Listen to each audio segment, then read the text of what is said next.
Ayan Paps, calls guys. After natin madagdagan ng isa pang canister ng Prion, no? 300 grams, bali dalawang canister na. Nandito tayo ngayon sa Baywalk at nagbilat tayo sa araw, no? At makikita natin dito sa ating side sa glass, nagmo-moist na siya, oh. Sa lamig, no? Nagmo-moist siya sa lamig. Okay. Tapos ang temperature natin is ayan, 11.1, pababa pa siya, no? Pababa pa ang ating temperature, 11.1 degrees. Ayan, tumaas ng konti, 11.1, bababa na naman siya. So malamig talaga siya, no? So andyan na siya sa 11.1 ang kanyang pinakalamig. Habang nakabilat tayo sa araw, nakapark, no? Hindi tayo tumatakbo, no? Ayan. So yan, oh, kung nagpapawis na ang kanyang glass, no? Na tinamaan ng lamig, no? Dito galing sa ating louver. Okay. Ang ating pala Paps ko, ano, ang ating RPMs habang naka-park tayo, naka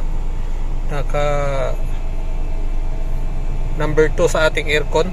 Yan, ang ating RPM is 1,100, no? 1,100. Tapos dito naka full sa ating thermostat. Tapos dito naka number 2 lang sa ating blower.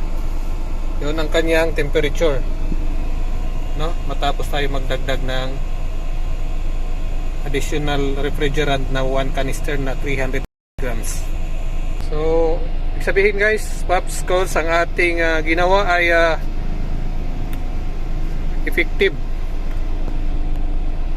Okay, abangan nyo Paps calls guys, idols, pagka nakabiyahe na tayo ng long distance, no, papuntang city, Davao City, at itatry natin doon sa mainit na lugar na talaga, yung sa traffic, no, yung na traffic light tayo. Kukunan natin yan ng video para matest talaga natin.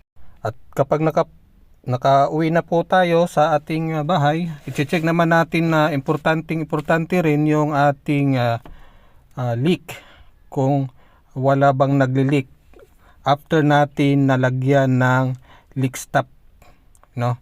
Importante yan, kasi pag hindi natin makita yung leak, o obserbahan na natin siya kung hindi na ba mauubos kaagad ang ating refrigerant.